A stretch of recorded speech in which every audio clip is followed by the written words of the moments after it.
Now that you're interested in that, you should go follow David Aim in YouTube. He's really smart and really funny. Hey guys, let's go over the Chapter 5.1 test, 5.1.1 to 5.1.3, taken May 11, 2021. How do you know that this is the correct version for you? Well, that's a capital N and that's a capital D. So that's the capital one. Okay. Question number 1. What does a z-score of negative 1.3 mean? You can always be drawing yourself the ghost, the picture. And when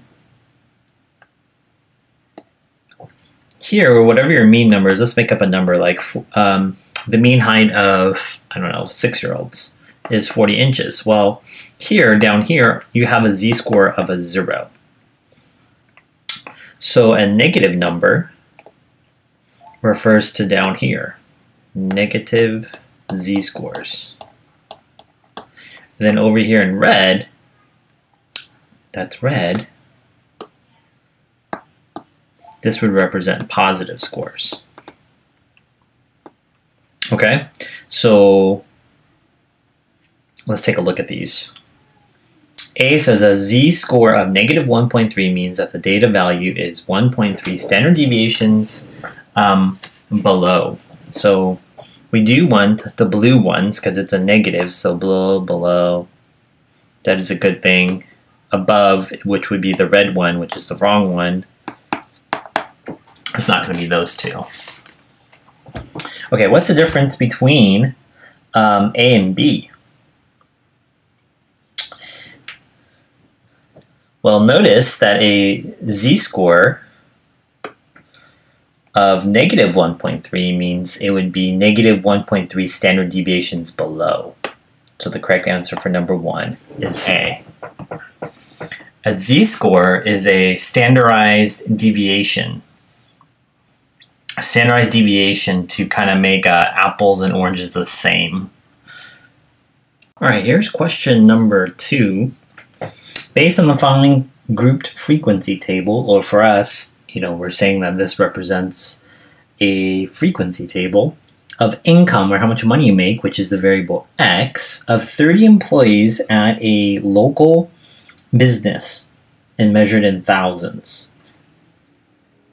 So again, this would you just multiply those, so you get 26 times 1,000, you would get, this is a category of someone making $26,000 annually.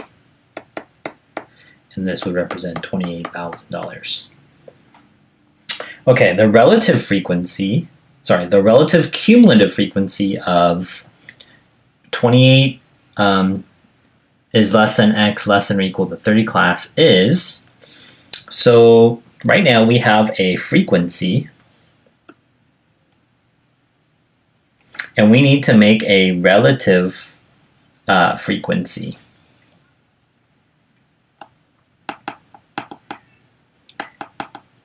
And basically what you would do is you would take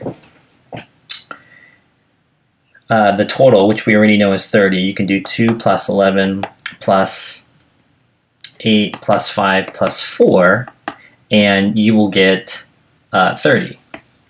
So if you divide each of those by 30, you'll get 2 out of 30 to be 0.067.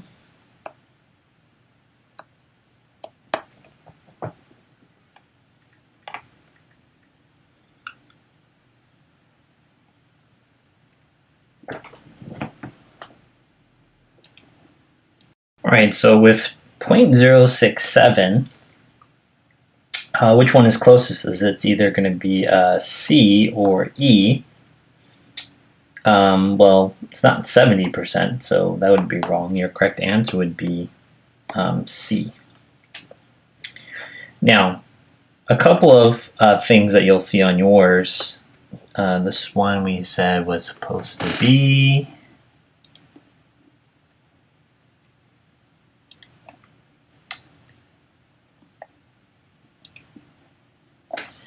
D, you guys had the choice of 2. Now this one is just a frequency, a count.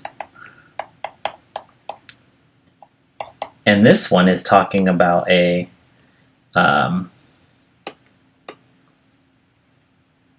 a relative frequency.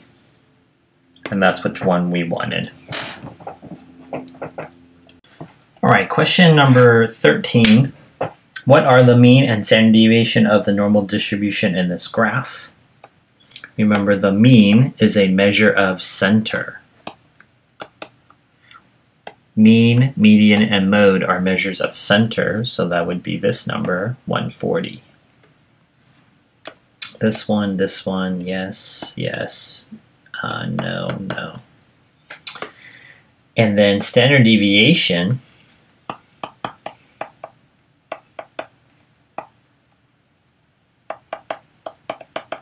and something else in the future, variance. These are called measures of spread, or what I like to call like jam on a bread. And so if you just go from 140 to 150 here, you would add 10, and going towards the left, you would subtract 10. Now for the standard deviation, you're actually taking the absolute value, which is the same number, which is 10. Which would be this one and this one. So here, here, this one, no, no. And the only one that has both of those is my answer, make sure it's correct, is A. A is your correct answer. All right, question number 5. On a social studies test, the average score was 72. So let's go ahead and draw ourselves the normal distribution curve. And it says it has an average score of 72. So I'm going to say that my mean is 72. Measure of center right down the middle is a score of 72.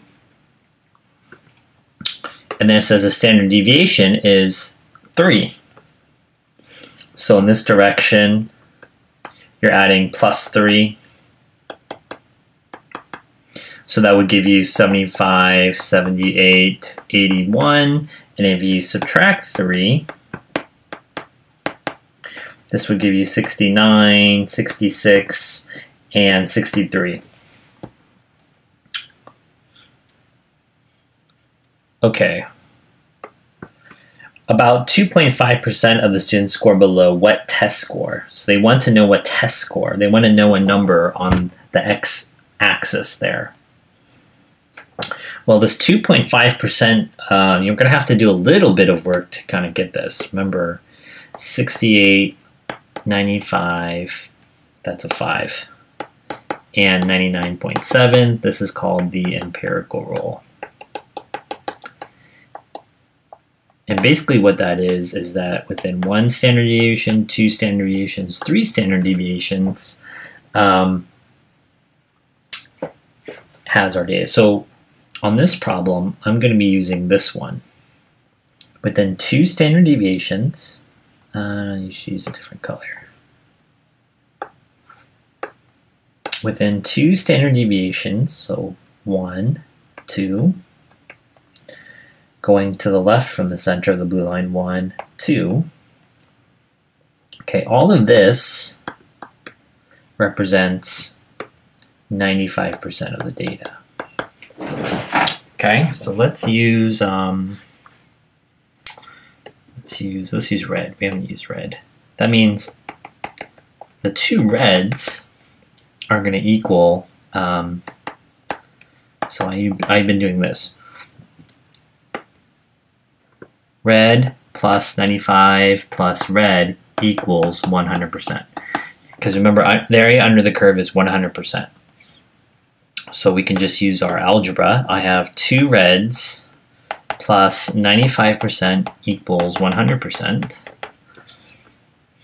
And if I subtract 95%,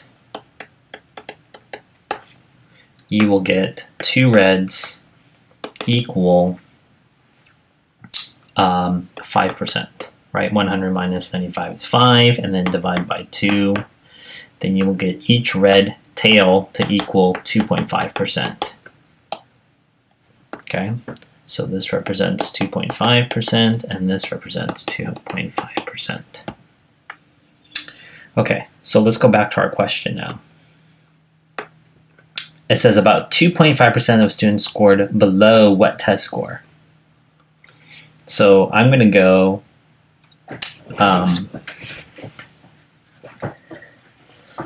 so 2.5% is right at the red and the blue line, which is right, let's use purple. Purple's a good color. Right here. This is our answer, because that means if you scored 66, that means only 2.5% of people scored below that test score. So the answer would be A. Now, I do want to show why 78 is wrong. If you go up here to 78, the other red region, remember, although this represents 2.5%, this is actually the 98th percentile. Because, remember, the z-scores, the percentages underneath the curve always go from left to right. So this whole region here represents 97.5. So if you said 78, that would be incorrect. There's not 2.5% scores below 78. There's 97.5% of test scores below that. And that would be question number 5. Question number 10, a laptop has a mean battery life of 9 hours.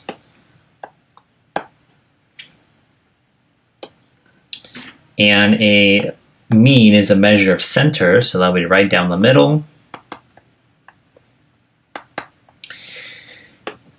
And a standard deviation of 0.3. So if you just add 0.3, you'll get 99.3, 9.6, 9.9 hours. And then if you subtract from the center, you'll get 8.7. Subtract again, you will get 8.4, and then subtract again, and you'll get 8.1. Okay, the battery life follows a normal distribution, which means that you can apply the empirical rule. Remember, that's the 68, 95, 99.7, which is 1 standard deviation, 2 standard deviations, and 3 standard deviations from the center. Determine the percent of laptops with a battery life of 8.4. So 8.4 and 9.6.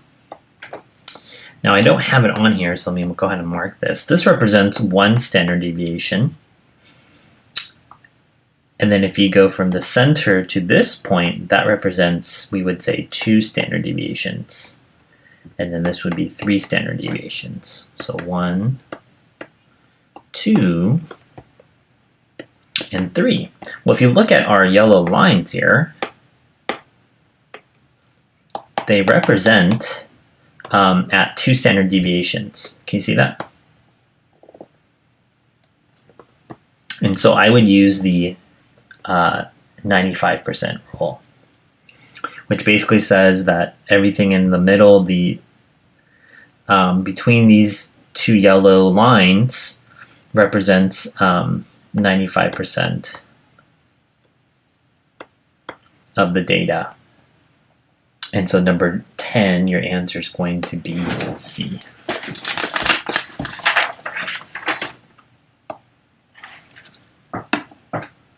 All right, this problem kind of goes through why some teachers and at colleges, professors say they grade on a curve. A professor grades on a curve. Scores within 1 standard deviation are C's. All right, so I'm going to go ahead and draw a normal curve.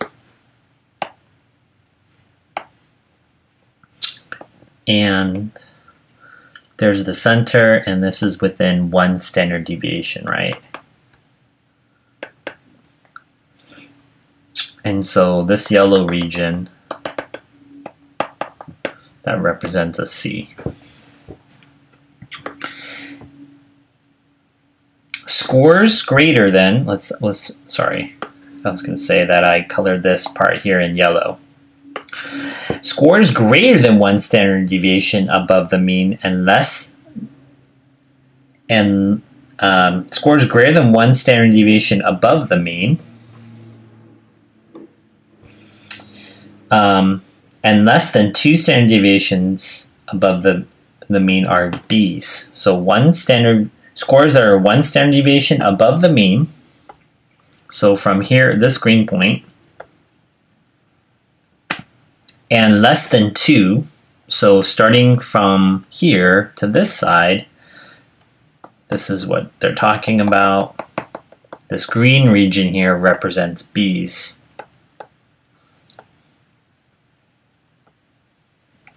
And less than 2 standard deviations, because this would be a second standard deviation. Okay, so let's go to this last one. Scores that are greater than 2 standard deviations, so starting at 2, greater means going towards the right, so going towards that direction, tells us are above the mean are A's. So here, that red region represents an A. On an anthropology test, the mean score is 68, so there's the measure center right in the middle, and the standard deviation is 7. So remember, you just keep adding 7. What score will earn an A? Okay, so let's figure out the numbers here. 68 plus 7 gives me 75, and then 82. Okay, so what scores will give you an A? So I need something that is 82 or more. So no, no, yes, and yes. So in this problem, actually, there are 2 choices. Now, because of the Google Forms, it says select all to apply. It said if you either pick C or D, you will get the correct answer. Question number 15. A herd of adult giraffes, because when you see my picture of a giraffe, that's a giraffe. There's a baby giraffe. I'm expecting my baby. Has a mean height of 15.7. There's the measure of center, 15.7. And a standard deviation of 0.6. The heights are normally distributed. What data value has a z-score of 1.5? Okay, so mean I can't write. The backwards kind of U is, what did I just say? 15.7. Okay, and the standard deviation, the O with the tail, is 0.6. They're telling us, so what data value, this would be your X, the observed value, and this is your z-score. So I guess you don't really need the picture, but I'll show you how the picture actually helps. All right, let's just write down the formula. Z equals X minus the mean over the standard deviation. So if our mean is 15.7, I have a standard deviation of 0.6. X is an unknown, right? What is the value of X, which is right here. And we have a z-score of positive 1.5. Just solving for X here.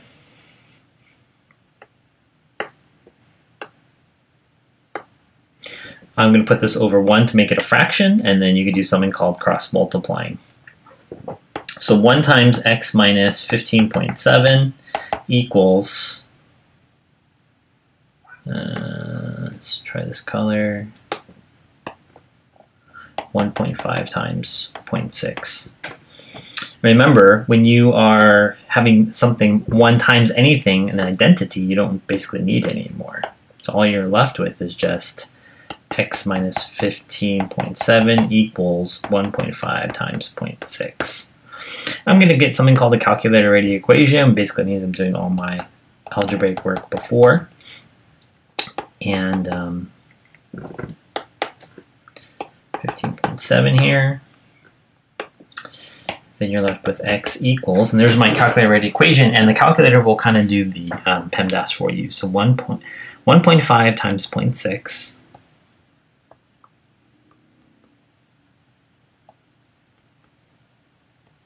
plus 15.7.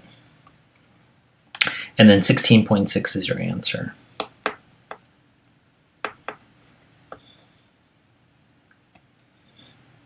Okay, so of course that would be B. And I wanted to show you something if on the picture again. Where is 16.6? Is it below, to the left, or to the right? It would be towards the right. And what I wanted to show you that is that, remember, positive z-scores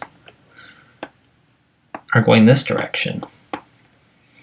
And negative scores, so if that's at a negative score, that means the number 15 point, the x value we were trying to find would have been below 15.7. So there's a bunch of hints in those problems. All right, question number 17. Normal curves x, y, and z represent wait times in the emergency room of 3 different hospitals. So the hospitals, 3 different hospitals are x, y, and z. Which statement must be true? Okay, let me thicken up my, and let's use some colors. So I'm going to use X. Now,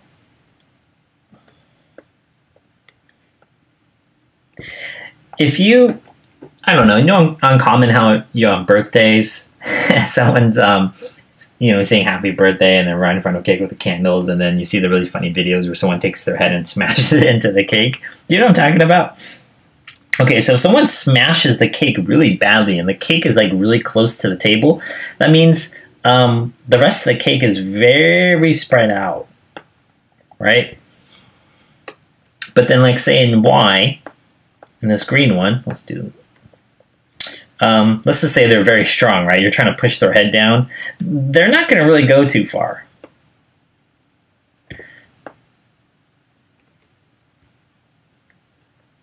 Does that make sense? And then let's just pretend like, you know, you're a kid, like a 7-year-old, and then you're trying to push it down on, say, you know, your dad who's like 42. That cake's not really going to go anywhere. You can't really smash his head down, so the cake's really not going to spread anywhere but there. So that's how I want to describe the spreading of the data. Let's look at the answers here. Which statements must be true? A, all 3 hospitals have the same mean wait time. Okay, for this problem, that is true. Because remember, the mean goes right down the middle. So A is true. B, hospital Z, which is in red, so look at the red, has the longest wait time in the emergency room. Well, how do you know what the wait time is? Okay, so there are no numbers. Here's some ways to make your life easier. Just put it between 1 and 100. And let's just say 50 is right in the middle. Now, it's saying it has the longest wait time. No, someone here has waited maybe, I don't know, 75. Where someone in blue might have waited something way over here, right? Like 110. So red does not have the longest wait time. All right, let's take a look at C. Hospital Z has the least standard deviation. Okay, so standard deviation is, again, a measure of spread. And hospital Z is in, red. So the distance down here, is that little or a lot? It's little compared to the blue one, right? Let's call it the blue cake, right? You smashed your cousin into the face. It's really funny. I'm laughing. So that is true. It does have the smallest spread, right?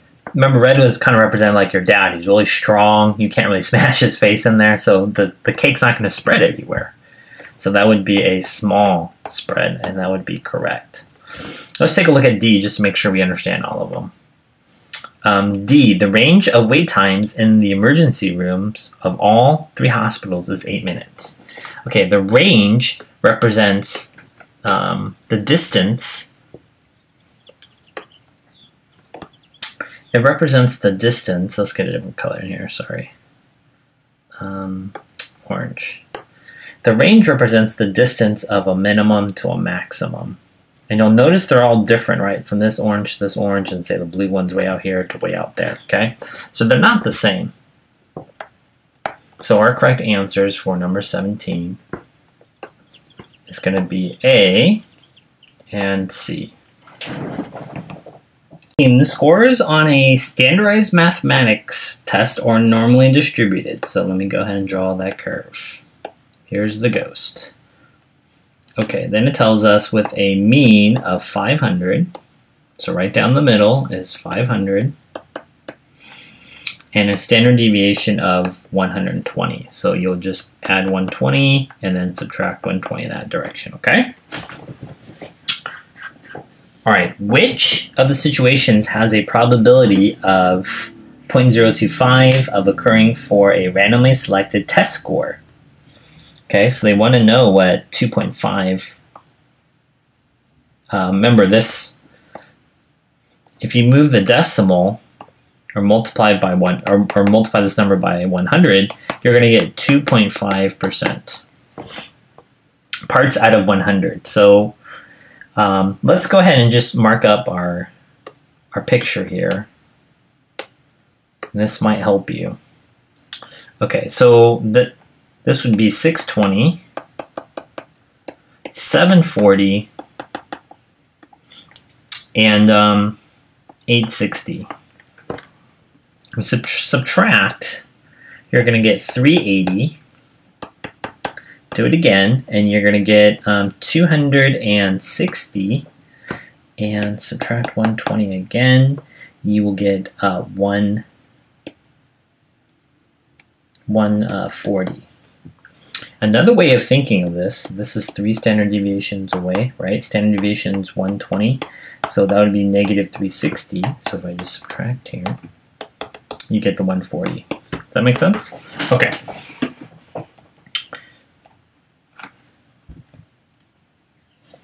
All right, which one will give us a probability of basically 2.5%? And when I think about that 2.5%, watch, I'll show you guys here in red. It's these two tails.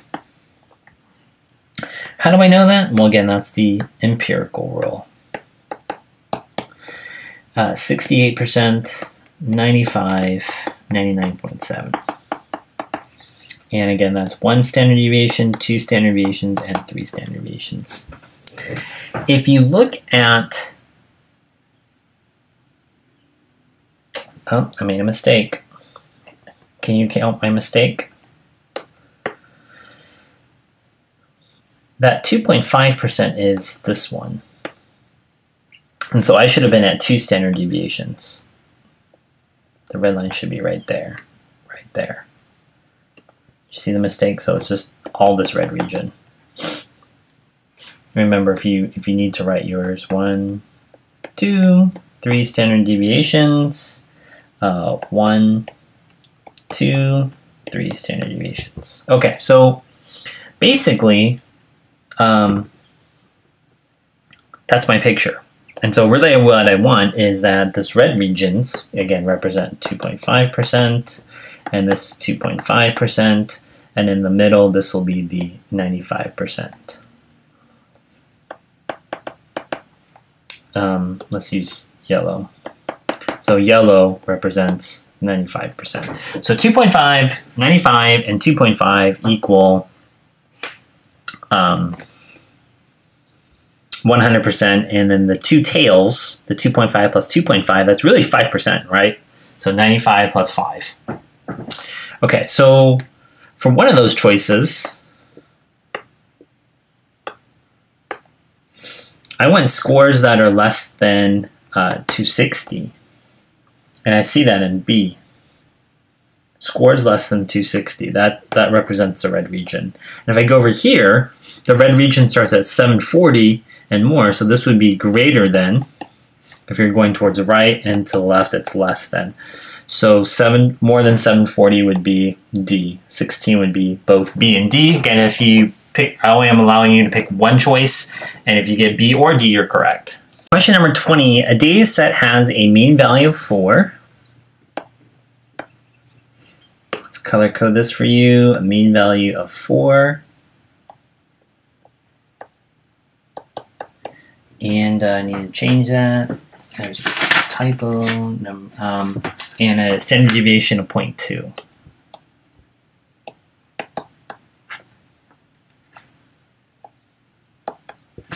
So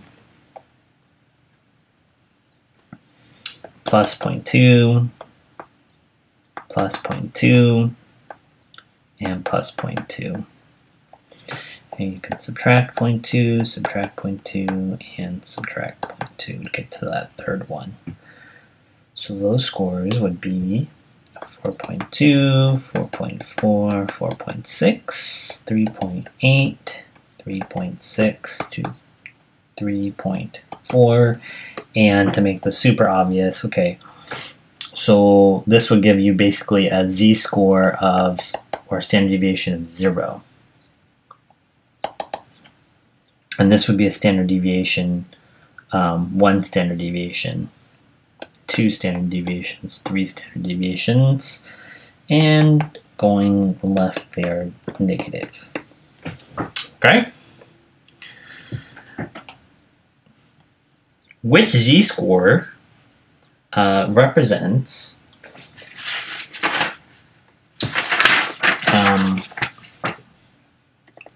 sorry, I'm missing some stuff on here.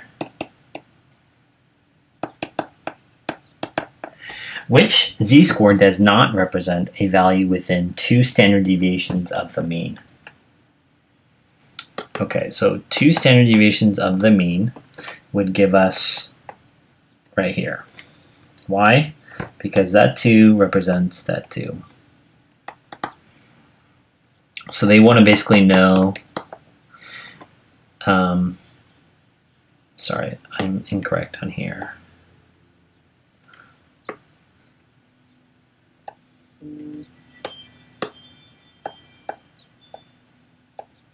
They want to know a z-score. Well, it is 0, 0, but I wanted to bring it down. Let's do that in a different color.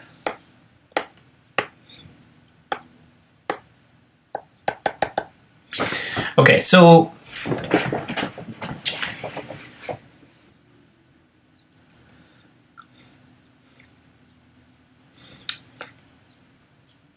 which z-score does not represent a, so you can use the formula, watch, let's use the formula. Let's kind of color code this for A. I'm not saying A is the answer, but I'm showing you.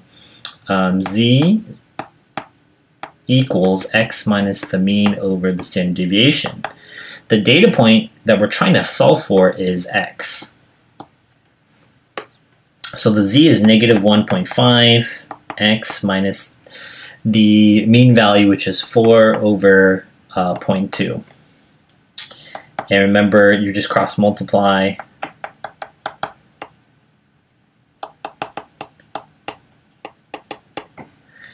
And then just add 4.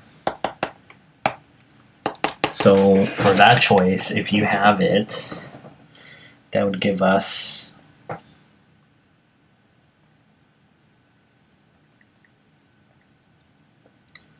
plus 4 would give me 3.7. So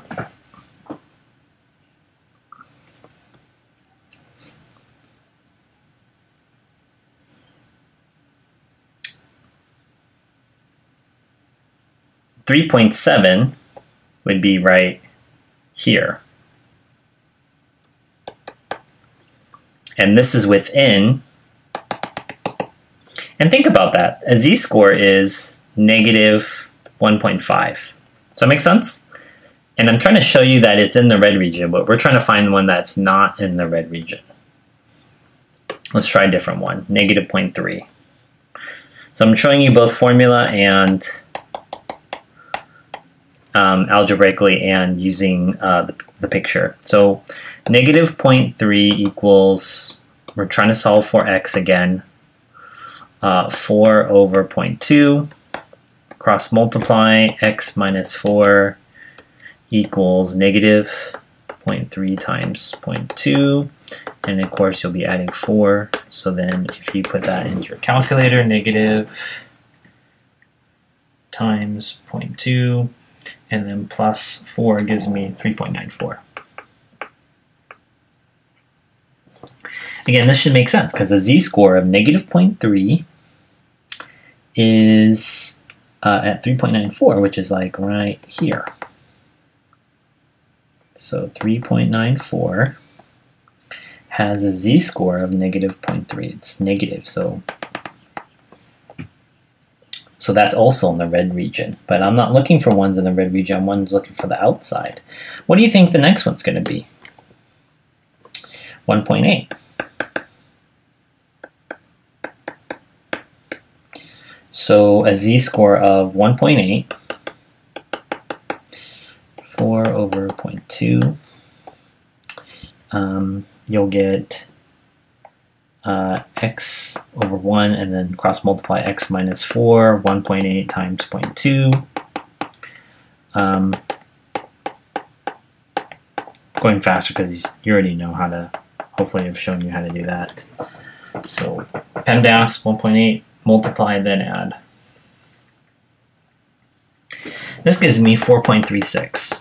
Again, this should make sense. 4.36 is like right here, right? And it has a z-score of 1.8. Can you see that? Okay, where is 3.8? And that, again, the other one is in the red region. But I went outside the red region. Look at 3.8. Where is 3.8? 3.8 is going to be somewhere over here. Does this make sense? Outside the red region. Let me prove that to you. There's a formula, our z-score of 3.8. Trying to solve for x. Mean is 4, standard deviation 0.2.